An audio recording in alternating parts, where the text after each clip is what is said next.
এই যে মারিয়া আক্তার ১০ বছর, ওর প্রায় এখন তো বয়স ১১ না। কত বছর আগে থেকে পিত্তথলি পাথর ধরা পড়েছে? ১.৫ বছর আগে থেকে, মানে ওর ৯.৫ বছর থেকে ৯ বছর থেকে পিত্তথলি পাথর। এত ছোট বাচ্চাদের পিত্তথলি পাথর হয়।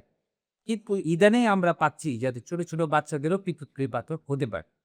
এই রোগীগুলার চিকিৎসা করার সময় ২ টা জিনিস খেয়াল, ১ নাম্বার হচ্ছে এই পিত্তথলির যেটা পাথর হচ্ছে এটার চিকিৎসা লাগবে। এটা একটা সাধারণত অপারেশনই করা হয় এই ধরনের বাচ্চাদের ক্ষেত্রে। সেকেন্ড কথা হচ্ছে এই পাথর কেন হলো সেটাও খুঁজে বের, এটা কয়েকটা কারণ। ১ নাম্বার কারণ হচ্ছে যদি রক্ত ভাঙার ব্যাপার থাকে, হেমোলাইটিক অ্যানিমিয়া থাকে, যাতে রক্ত বারে, বারে ভিজে রক্ত ভাঙে।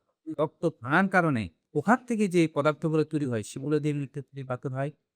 ২য় কারণ হচ্ছে যদি জন্মগতভাবে পিত্তথলি, পিত্তনালী এগুলাতে কোনো অসুবিধা হয়, তাহলে অপারেশন বা পিত্তথলি পাথরের চিকিৎসার সাথে, সাথে আবার এটাও খুঁজে বের করতে হবে যে এই পাথর কেন হয়?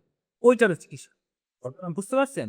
২ নাম্বার হচ্ছে এই ধরনের অপারেশন কিন্তু এই বাচ্চাদের ক্ষেত্রেও বড়দের মতো একই অপারেশন। পেট না কেটে ল্যাপারোস্কোপির মাধ্যমেই পিত্তথলির অপারেশন করা।